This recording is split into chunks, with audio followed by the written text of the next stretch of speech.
بسم اللہ الرحمن الرحیم۔ السلام علیکم۔ کمپلیٹ پرسنالٹی ڈیولپمنٹ میں خوش آمدید۔ امید اور دعا ہے کہ آپ سب جہاں ہوں خیریت سے ہوں، اللہ کی رحمتیں، برکتیں، آسانیاں اور نعمتیں سمیٹنے کے ساتھ اس ذات کا شکر بھی ادا کر رہے ہوں۔ ایک بوڑھی خاتون نے ریڈیو اسٹیشن فون کیا کہ وہ کئی دنوں سے بھوکی ہے اور کئی دنوں سے صرف سوکھی روٹی اور پانی پر گزارا کر رہی ہے، اور کہا کہ اللہ کی راہ میں سے کچھ کھانے کے لیے دیا جائے۔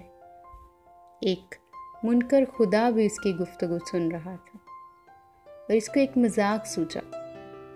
اس نے کھانے پینے کی اشیاء خریدی اور اس عورت کا ایڈریس معلوم کرنے کے بعد اپنے نوکر سے بولا، جا کر اس بوڑھی عورت کو دے آؤ۔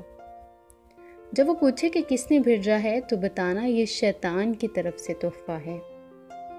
وہ بوڑھی عورت اتنے زیادہ کھانے کا سامان دیکھ کر بہت خوش ہوئی اور جلدی اپنے گھر کے کونے میں وہ رکھنے لگی۔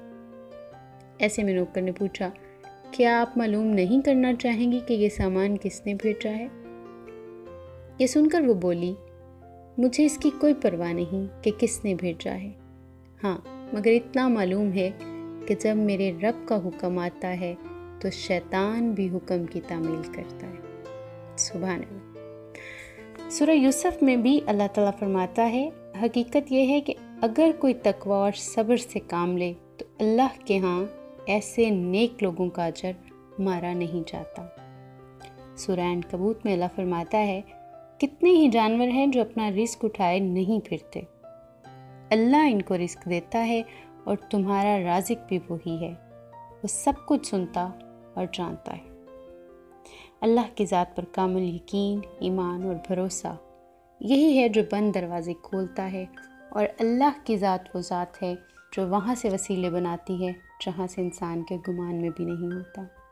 اس لیے اللہ کی ذات پر صرف توکل رکھنا ہے اور اپنے اللہ سے مانگنا ہے، چاہے وہ رزق ہو یا مشکلوں میں آسانی۔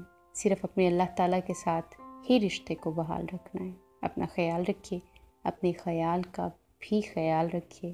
اللہ حافظ۔